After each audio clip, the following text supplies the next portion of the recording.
엄마, 큰일 났어. 여러분, 그날 오후 3시 내 아들 성호에게서 온 전화는 마치 천둥번개 같았습니다. 엄마, 나 지금 미쳐버릴 것 같아. 통장 잔액이 12만 원이야. 12만 원. 뭐라고? 성호야, 그게 무슨 소리야? 매달 700만 원씩 보내줬는데 보너스까지 받는 대로 거의 다 보내줬는데 12만 원밖에 안 남았어. 여러분, 그 순간 저는 손에 쥐고 있던 접시를 바닥에 떨어뜨렸습니다. 올해 38인 내 아들이 목 놓아 울고 있었어요. 공부도 열심히 해서 대기업에 들어가 15년째 성실하게 일하고 있는 그 아들이 말입니다. 아들은 전화기 너머로 흐느끼며 말했습니다. 지금 통장을 아무리 확인해도 12만 원이라고. 이게 현실이 맞냐고 말이에요. 회사에서 그토록 성실하게 일하던 사람이 자기 돈은 어디로 갔는지도 모른다뇨. 저는 그 순간 온몸이 얼어붙었습니다. 내 아들이 매일 새벽 6시에 일어나서 밤 10시가 넘어서야 집에 오는 걸 제가 모르겠어요? 결혼 지 3년, 아직 전세방에서 살면서도 언젠가 내 집을 마련하겠다고 열심히 돈을 모으던 아들이에요. 성호는 늘 말했어요. 엄마, 유진이가 적금도 넣어주고 돈 관리도 잘해줘요. 나는 회사 일만 열심히 하면 돼요. 그런 아들을 보면서 저는 기특하면서도 속상했어요. 부잣집에서 태어났다면 이렇게까지 고생하지 않아도 될 텐데 하고 말이에요. 도와주고 싶어도 사정이 넉넉지 못한 제 처지가 늘 미안했습니다. 성호는 아내를 완전히 믿고 있었어요.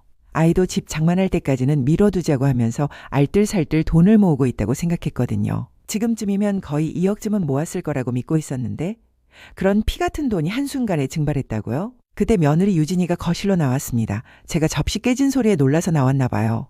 내가 바닥에 떨어진 접시 조각을 치우고 있는 모습을 보자 얼굴이 하얗게 변했어요. 제가 성호 통장에 돈이 거의 없어졌다고 하자 유진이의 눈빛이 순간 흔들렸습니다. 그러더니 곧 태어난 척 이렇게 말하더라고요. 아, 그거요? 요즘 생활비가 많이 나가서 그래요. 돈은 쓰다 보면 없어지는 거잖아요. 여러분, 그 말을 듣는 순간 저는 등골이 서늘해졌습니다. 700만 원이 넘는 월급이 그냥 없어진다고요? 쓰다 보면 당연히 없어진다고요? 더욱 충격적인 건 며느리가 너무나도 당연하다는 듯이 말하더라는 겁니다. 저는 그 순간 깨달았습니다. 우리 집에 뭔가 무서운 일이 벌어지고 있다는 것을요. 믿음이란 등 뒤에서 안아주는 손 같은 건데 그 손이 칼로 바뀌는 순간이 온 거라는 걸 말입니다. 아들은 전화로 계속 울고 있었어요. 자기가 뭘 잘못했는지 모르겠다고 이런 일이 생겨본 적이 없다고 말이에요. 회사에서는 그토록 꼼꼼히 일하는 사람이 집에서는 이렇게 당했다며 자책하고 있었습니다. 저는 아들에게 말했어요. 일단 집에 와서 차근차근 따져보자고. 분명히 이유가 있을 거라고 말이에요. 하지만 제 가슴 한구석에서는 이미 불길한 예감이 들고 있었습니다. 그날 오후까지만 해도 저는 평범한 시어머니였어요. 며느리가 집안일을 하다 지쳐 잠시 낮잠 자러 들어가고 저는 저녁 준비하며 오늘도 무탈한 하루가 되길 바랐죠. 햇살도 맑게 들어오고 싱크대 위 행주에서는 햇볕 냄새가 났어요. 하지만 그 평화로운 일상이 아들의 그 한 통의 전화로 완전히 뒤바뀌었습니다. 집안 공기까지 달라진 것 같았어요. 찬 공기가 허파에 들어와도 가슴속 열은 꺼지지 않았습니다. 성우는 원래 하소연을 잘 못하는 아들이에요. 힘들어도 괜찮다며 어깨를 움츠리고 웃던 애였거든요. 퇴근이 늦어도 엄마 나 늦어서 죄송해요. 맛있는 거 드셨어요? 한마디 남기던 그런 아들이었어요. 그런 아들이 목이 메인 소리로 울고 있었어요. 저한테 미안하다고 그동안 통장을 제대로 확인 안 했다고 가족을 믿었다고 말하면서요. 여러분, 아내를 믿고 가게관리 맡긴다는 게 죄가 됩니까? 같은 집에 살면서 서로 믿는다는 것이 잘못된 겁니까? 하지만 그 믿음이 배신당하는 순간의 아픔을 그날 저는 처음 느꼈습니다. 그날 저녁 성우가 집에 돌아왔을 때 아들의 모습은 완전히 달라져 있었습니다. 평소 단정하던 양복은 구겨져 있었고 넥타이는 비뚤어져 있었어요. 무엇보다 그 온화하던 눈에는 분노와 절망이 뒤섞여 있었습니다. 성우는 현관에서 신발도 제대로 못 벗고 거실로 들어와서는 소파에 털썩 주저앉았어요. 그러더니 손으로 머리를 감싸며 깊은 한숨을 쉬었습니다. 저는 물 한 잔을 내밀었지만 아들은 그걸 받아들 힘도 없어 보였어요. 손이 너무 떨리고 있었거든요. 유진이가 방에서 나왔습니다. 얼굴에는 불안한 기색이 역력했어요. 하지만 여전히 태어난 척하려고 애쓰고 있었습니다. 성호가 천천히 고개를 들어 유진이를 바라보며 말했어요. 유진아, 정확히 설명해줘. 내 통장에서 어떻게 이렇게 큰 돈이 사라진 거야? 유진이는 잠시 망설이더니 이렇게 대답했습니다. 당신도 알잖아요. 생활비도 많이 들고 아기 준비하는 것도 돈이 많이 들어요. 엄마도 좀 도와드렸고요. 얼마나 도와드렸는데? 조금이요. 여러분, 그 조금이라는 말이 얼마나 무서운 말인지 아시겠어요? 성호의 얼굴이 굳어지는 게 보였습니다. 조금이 얼마야? 정확히 말해봐. 유진이는 계속 조금이라고만 했어요. 하지만 성호는 포기하지 않았습니다. 회사를 15년째 다니며 숫자를 다루는 일을 해온 사람이잖아요. 숫자에 대해서만큼은 절대 대충 넘어가지 않죠. 매달 200만 원 정도요. 200만 원? 성호의 목소리가 높아졌습니다. 그럼 1년에 2,400만 원이야. 거기다가 생활비까지 합치면. 그리고 가끔 좀 더 보탰어요. 가끔이 얼마야? 500만 원 정도요. 여러분, 저는 그 숫자를 들으며 머리가 하얘졌어요. 매달 200만 원에 가끔씩 500만 원이면 계산도 복잡하지만 엄청난 돈이라는 건 분명했어요. 그 돈이 어디로 누구에게 갔는지 모른 채 빠져나갔다는 사실이 더 무서웠습니다. 성호가 잠시 계산을 해보더니 더욱 충격받은 표정을 지었어요. 매달 200만 원씩 3년이면, 그리고 가끔 500만 원씩까지. 아들이 중얼거리는 걸 들으니 정말 어마어마한 금액인 것 같았어요. 가슴이 철렁 내려앉았습니다. 그러더니 유진이를 똑바로 쳐다보며 물었습니다. 왜 숨겼어? 왜 나한테 말하지 않았어? 유진이가 눈물을 흘리며 대답했어요. 엄마가 사위한테 직접 말하기 부끄럽다고 하셔서요. 부끄럽다고? 성호가 비웃듯 웃었습니다. 그럼 몰래 빼먹는 건 부끄럽지 않고? 그런 게 아니에요. 엄마가 정말 힘드셔서. 내가 힘들지 않은 줄 알아? 나도 사람이야. 내가 번 돈이 어디로 가는지 알 권리가 있어. 성호의 목소리가 점점 커졌어요. 저는 그런 아들을 본 적이 없었습니다.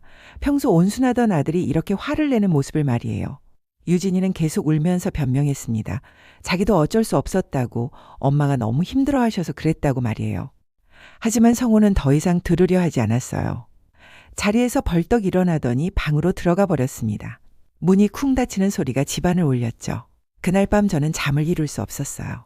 성호 방에서 들려오는 뒤척임 소리에 가슴이 저며왔습니다. 믿음이 무너지는 소리, 그것은 유리가 깨지는 소리처럼 날카로웠어요.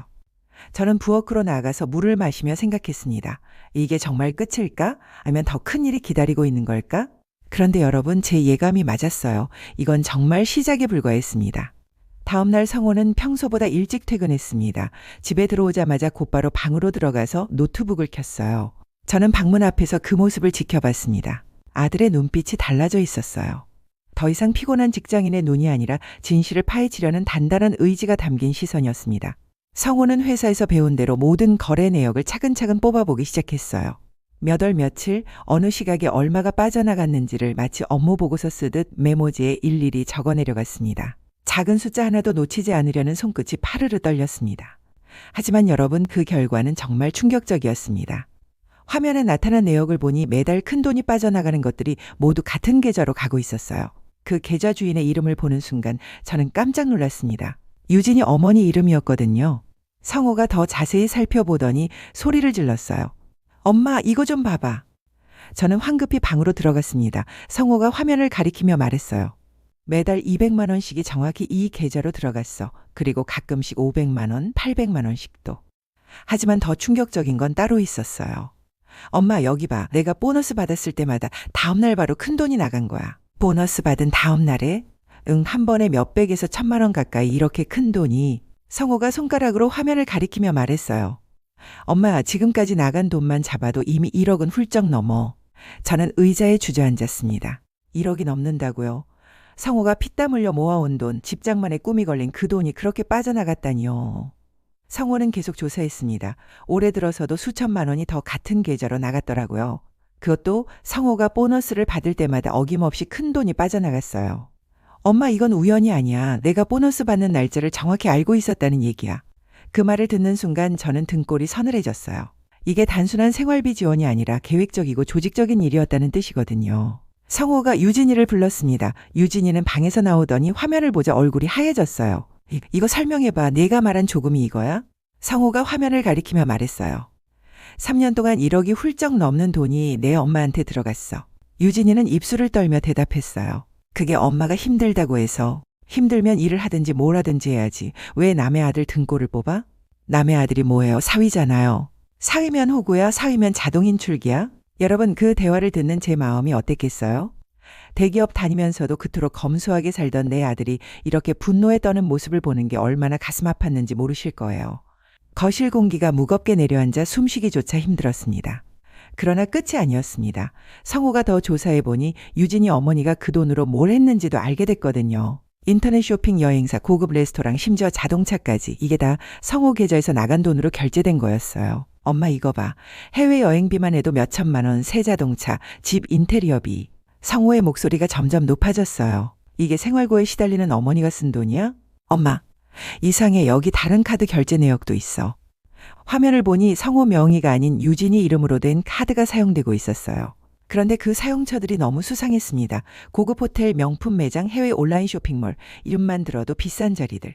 영수증 줄기마다 아들의 이름이 보이지 않는데 돈의 근원은 결국 아들의 피 같은 월급이었습니다. 성호가 유진이한테 물어봤어요. 유진아, 너 혹시 내 카드를 누구한테 준 적 있어? 유진이의 얼굴이 더욱 하얘졌습니다.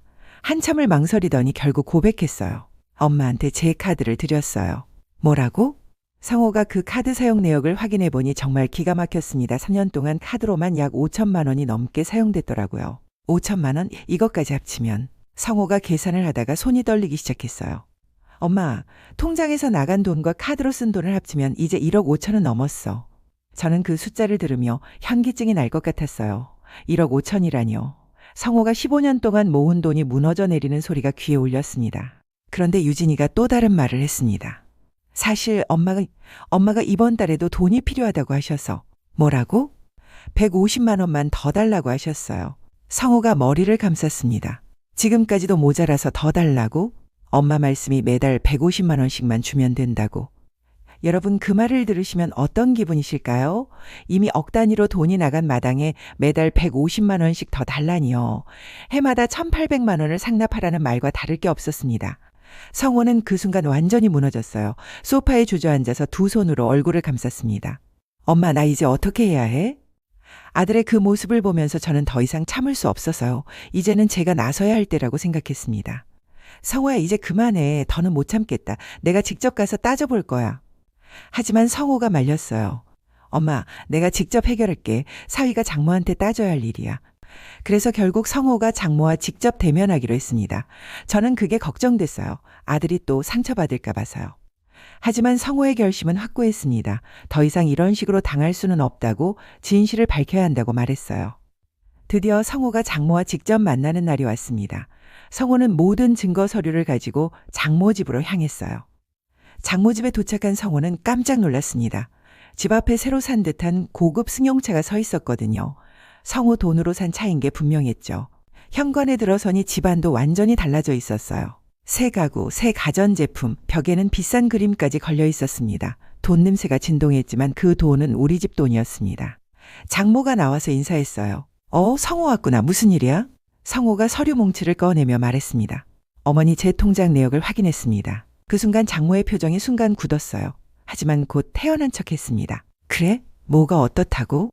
지난 2년만 집계해도 1억이 넘는 돈이 어머니한테 들어갔습니다. 설명해 주세요. 그런데 여러분, 장모의 반응은 정말 충격적이었어요. 뭘 그렇게 따지고 들어? 사위가 장모 좀 도우는 게 당연한 거 아니야? 당연하다고요. 억 단위 돈을 가져가면서 당연하다고 말하더라는 겁니다. 성호가 더 자세히 설명했어요. 어머니, 이건 단순히 도움을 준 게 아닙니다. 해외여행, 명품 가방, 고급 호텔 이런 걸로 쓰셨잖아요. 그래서 내가 평생 고생했는데 그 정도는 누릴 자격 있지 않겠어?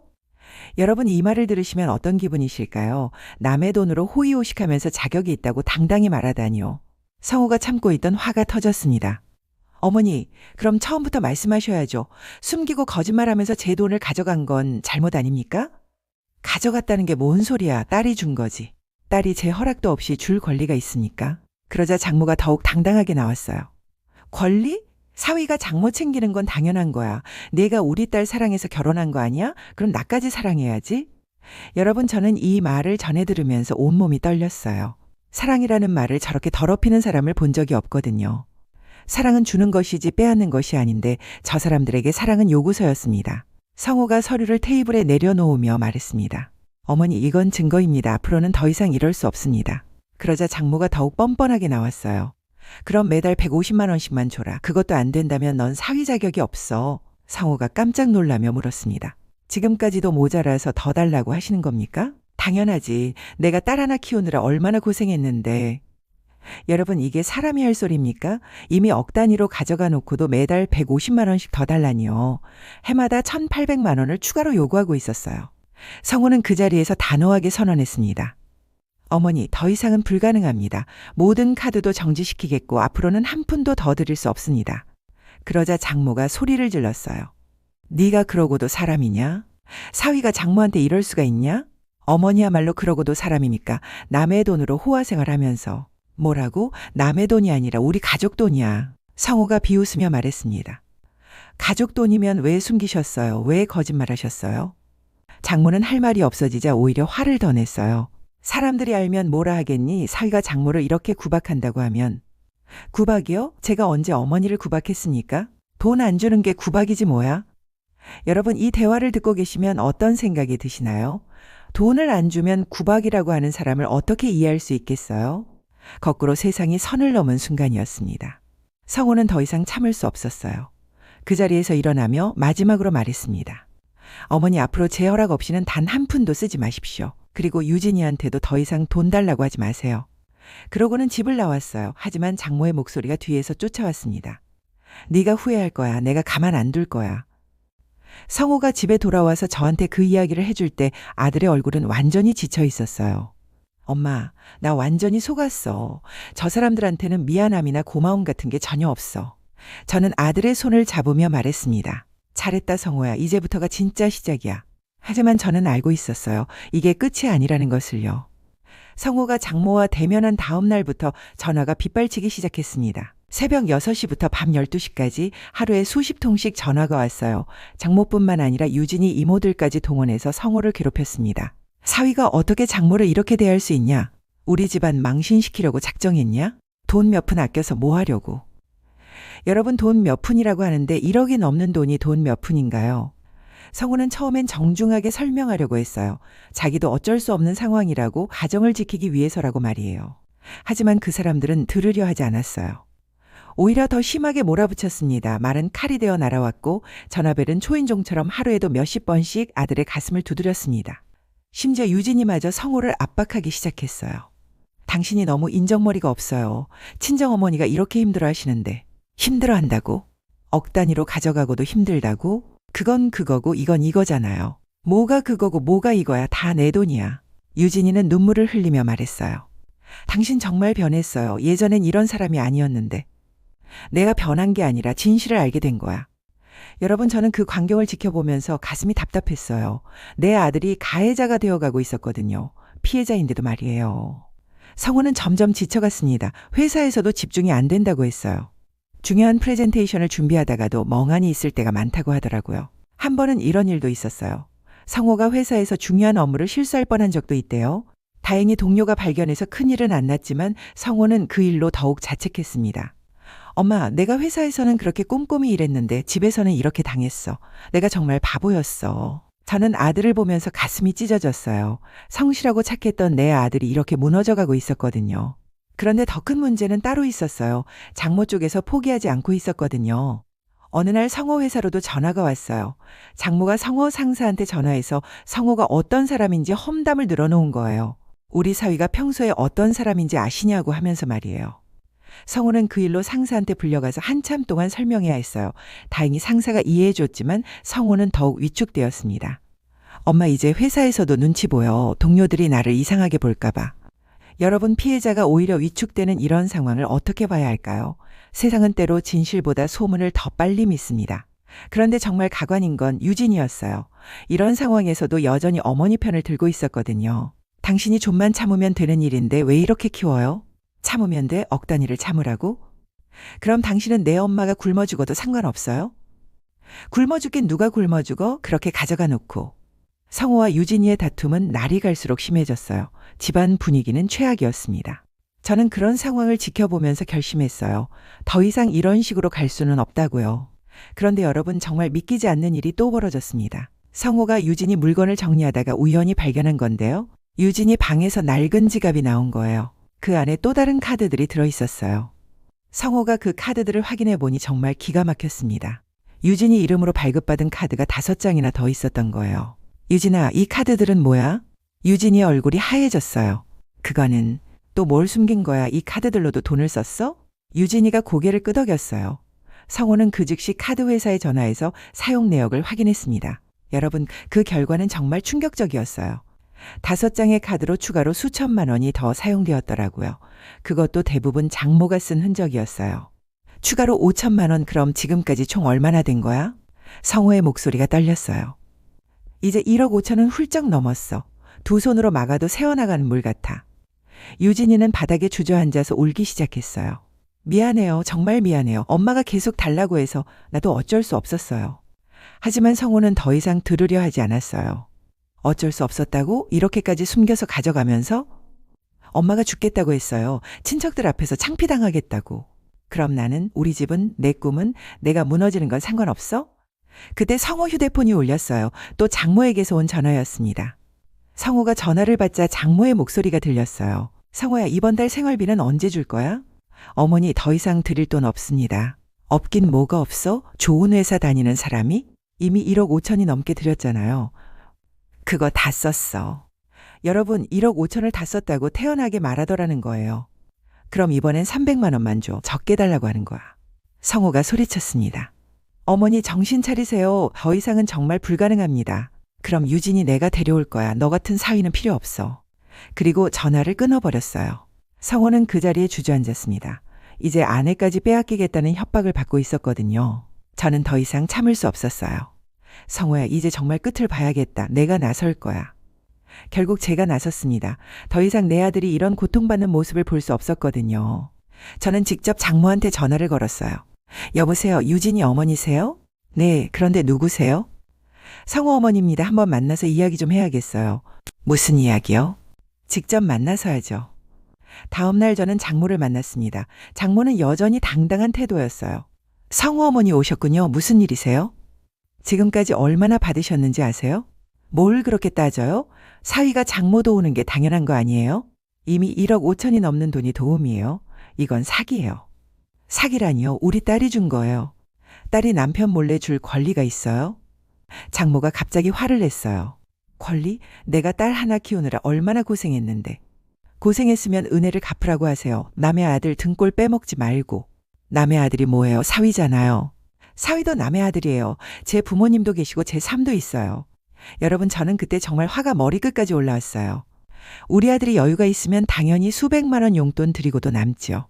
무일푼으로 사회생활하면서 월세로 시작해서 간신히 전셋집 얻었다고.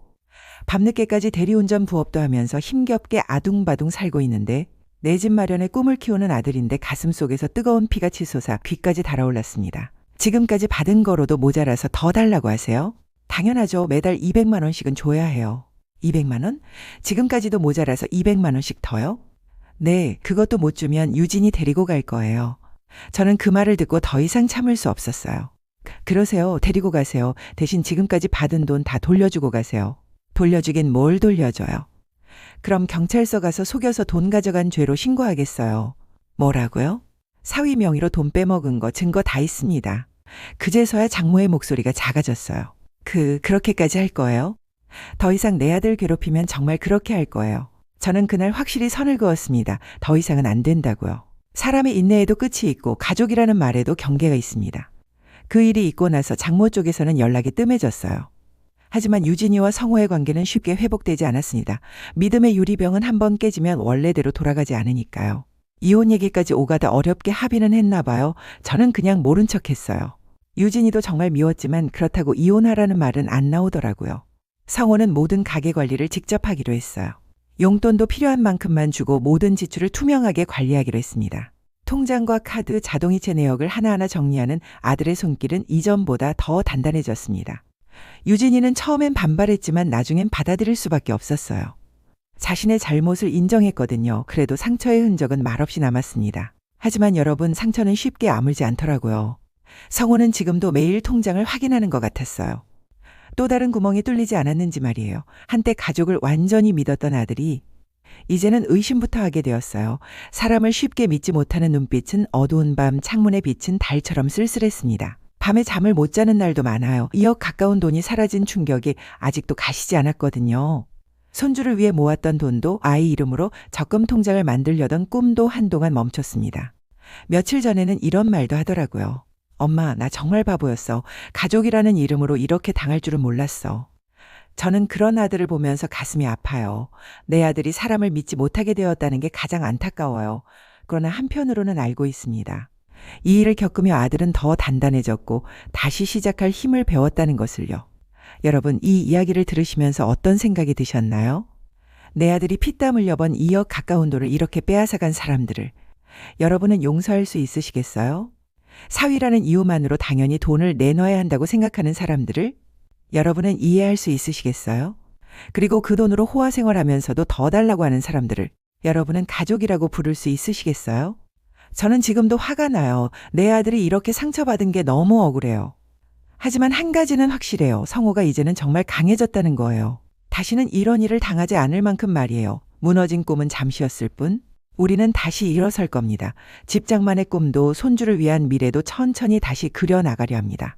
믿음이라는 건 하루아침에 쌓이지 않아요. 하지만 배신은 단 한 번으로도 모든 것을 무너뜨릴 수 있어요. 여러분도 이런 일을 겪고 계신다면 부디 용기 내세요. 잘못된 건 잘못됐다고 말할 용기를요. 그리고 기억해 주세요. 가족이라는 이름으로도 할 수 없는 일이 있다는 것을. 내 아들의 이야기가 여러분께 작은 위로와 용기가 되길 바랍니다. 여러분이라면 과연 어떻게 하셨을까요?